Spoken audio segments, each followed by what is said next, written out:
My name is Scott Stevens, and I'm president of the Rotary Club of Harrisburg. I joined Rotary over 8 years ago because I believe in service, growing membership, and giving back to the community. The Rotary Club of Harrisburg is the number 23 club in the entire world. We have over 100 members, and we've been around for over 100 years. We are also part of Rotary International, which has over 1.4 million members, all seeking to do good in the world. Please check out our socials and learn more at hvgrotary.org. So today is not about me, it's about Whitaker Center, and I'm just the honored person to have been chosen by the board of directors to help navigate what the next 25 years may look like for this anchor here in our community. So that's the theme as we're pulling together in a few weeks, literally 4 weeks today, to kick off our 25th anniversary week with a lot of events. I think my team's eyes bugged out of their heads when I said we're going to do 5 events in 6 days and we're going to have a lot of fun doing it. But we're so very thrilled to really be able to reflect upon Whitaker Then. So, what went into opening those doors on September 9th, 1999, and what has happened along the way to get us where we are, and more possibly, importantly, how are we getting Whitaker next, the next 25 years put in place, so that someone else, not me, can be standing here in front of the club then to share what they look like at their golden anniversary.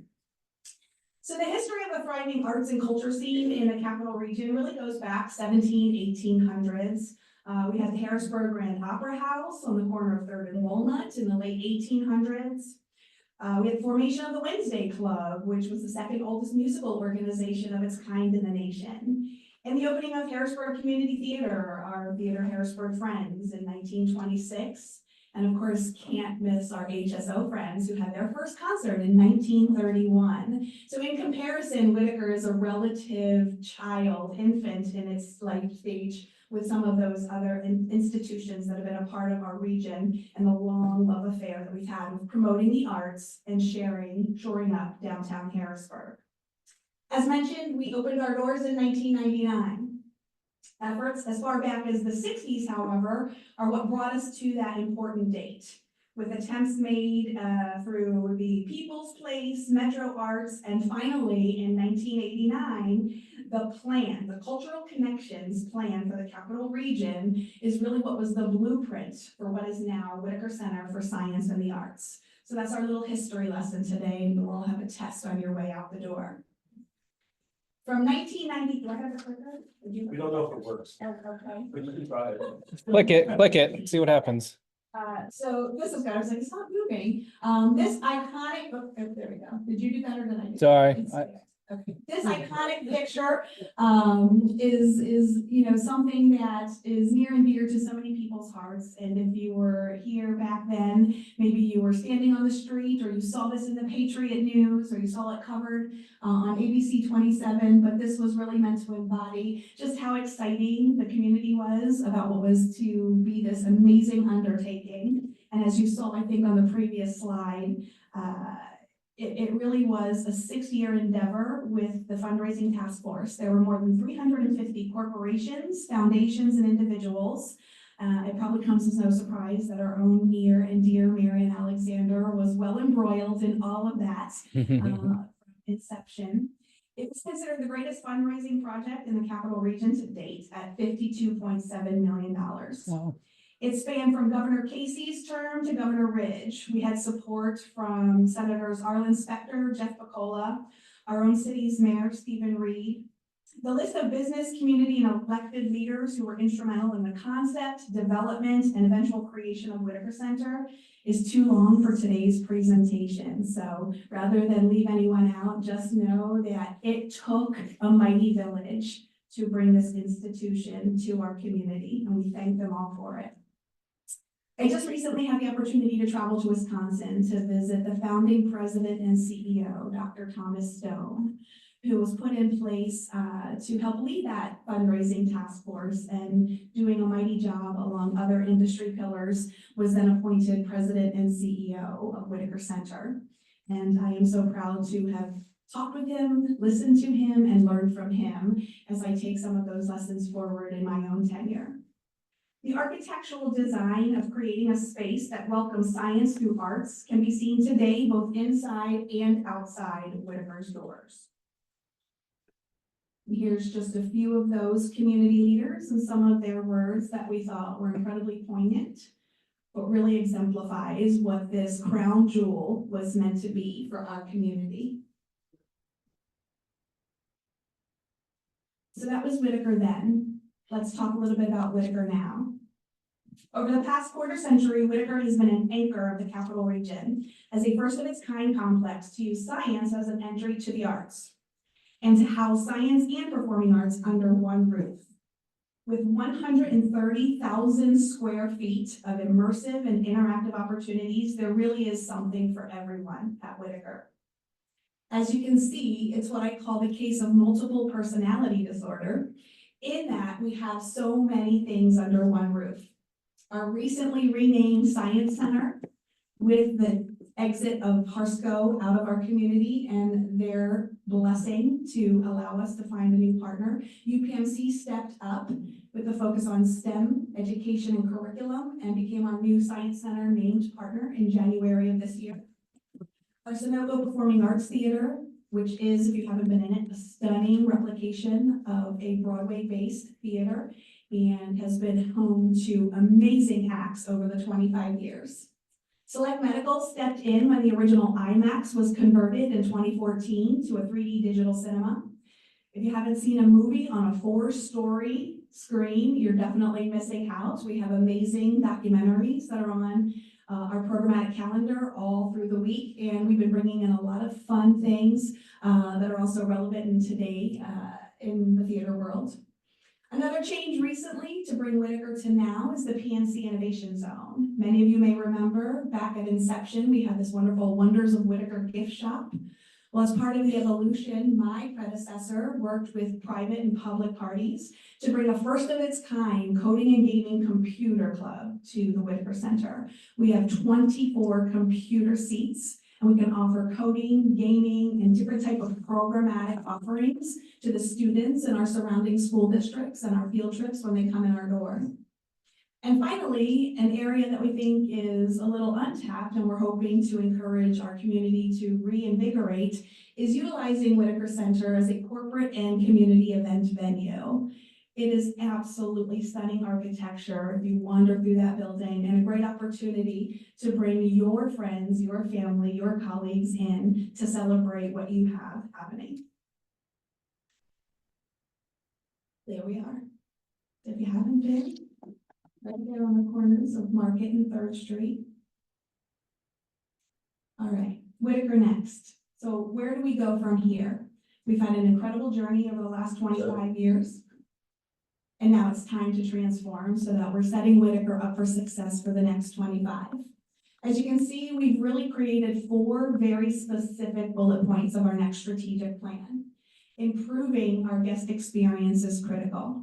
So in the first 90 days of my tenure, I went on a very intentional listening tour. First with our staff, the people who are the boots on the ground and offer Whitaker up to the community every day, every way. And I asked them, what's your Whitaker why? Why do you show up to do what you do with and for Whitaker every day? We then open that up to our board of directors and our emeritus board members. What is your Whitaker why? Why do you serve? Why have you served? Why do you continue to support this iconic institution in our community? And then we went out to the community and we sent out a 35,000 email-based survey to find out, why do you come to Whitaker? Why are you a member? What do you want to see happen there? How can we transform this iconic institution to continue to not only meet, but to exceed your expectations as a destination of choice for your family, your friends, your visitors, and anyone and everyone in between? So we're continuing to define the Whitaker why, which will help us drive Whitaker Next. Obviously, we want to enhance our education and entertainment experiences. And we do this by hosting amazing performing arts organizations, local, regional, and national talents coming through the doors of Whitaker Center, and by creating and offering interactive and educational exhibits designed to stimulate young minds. We want to help the next generation think critically, solve problems creatively, communicate effectively, and adapt easily across many disciplines, cultures, and situations. So that's how we're constantly raising the bar on our programmatic offerings for our next generation of students. Today, after 25 years, 4 million visitors, and a dynamic, ever-changing world of technology, Whitaker Center is poised to take steps forward in how it presents cultural and educational experiences, and that time is now. According to Education Week, among systems in 38 countries, the United States teenagers ranked number 6 in reading efficiencies, number 10 in science, and number 26 in math. Our own local Harrisburg school district is challenged with its graduation rate lagging behind the Commonwealth's. And sadly, as Marion alluded to, 2/3 of our students economically disadvantaged. We are right here in their city, prepared to make a difference with those numbers. Today, occupations in STEM fields, science, healthcare, technology, engineering, and math, are expected to grow at least 10% over the next decade, according to the U.S. Bureau of Labor Statistics. These in-demand, well-compensated jobs, found both here in Harrisburg and beyond, can change the life trajectory for young people with the right preparation. And Whitaker's already been at the helm.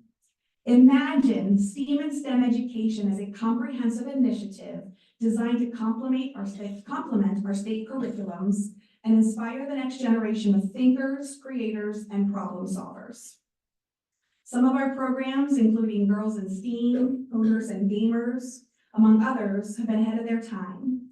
Investing in this kind of educational preparation is a foundation of Whitaker Next, so that we are contributing to the workforce talents in all of your companies and beyond, and focused on transforming and innovating with our strategic plan to provide access and opportunity to our students to help them imagine what their future can hold. With increased accessibility and inclusivity that goes beyond just the students who have been through our doors. Earlier this spring, we instituted Sensory Saturdays. That's where we intentionally create an environment for those students who cannot necessarily enjoy Whitaker Center with the lights on as bright as they are for other students, or the sounds in the exhibits as loud as they are for other students, or to have the opportunity for a quiet corner to be able to reconnect and get out there and enjoy that environment. And so we do the second Saturday of every month as Sensory Saturdays, and we're working with a lot of the local nonprofits and family groups in the area to ensure that they bring their students in and enjoy all the wonders of Whitaker. We want to contribute to the cultural rising of downtown Harrisburg with our friends at the Chamber, with our friends at Harristown Development Corp, Harrisburg University, to name just a few. There's a lot of opportunities for these community giants to come together and work together to help a more vibrant Harrisburg exist. And these are why. These are just a few examples from our summer with our campers this summer that I thought to share with you as what truly embodies Whitaker Next and what we're working so hard for.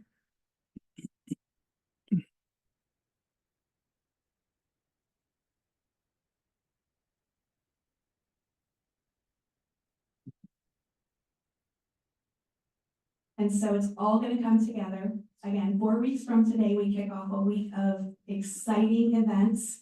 On Tuesday, September 10th, we have our free community day from 4 to 7, powered by our friends at PNC. DJ, face painting, photo booths, all sorts of great things. No admission. Families are going to be welcomed and invited to just come in and explore everything that's happening at Whitaker. On Friday of that week, we have a block party. So we're taking Soma to Noma, creating a new neighborhood there between Walnut and Market Street at our 3rd Street entrance. And again, just wanting to celebrate the community that has embraced us for the last 25 years by celebrating the community that we're a part of. And it will culminate in our celebration event, Saturday, September 14th. I got vetoed. I wanted to call it the Ungala Gala, but the marketing team said that didn't quite go over very well. It's not meant to be a black tie formal affair. We're going to party like it's 1999. We're going to have food and drink and amazing entertainment happening as a way of either introducing or reintroducing the wonders of Whitaker to the community. So thank you, and I don't know if we have any time for questions, thoughts, or concerns.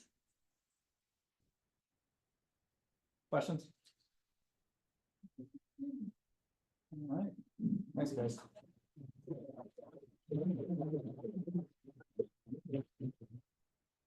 Is there anybody in the audience today whose birthday is on or near September 9th? Anybody in that week? Anybody? John, did you raise your hand? Yes. That's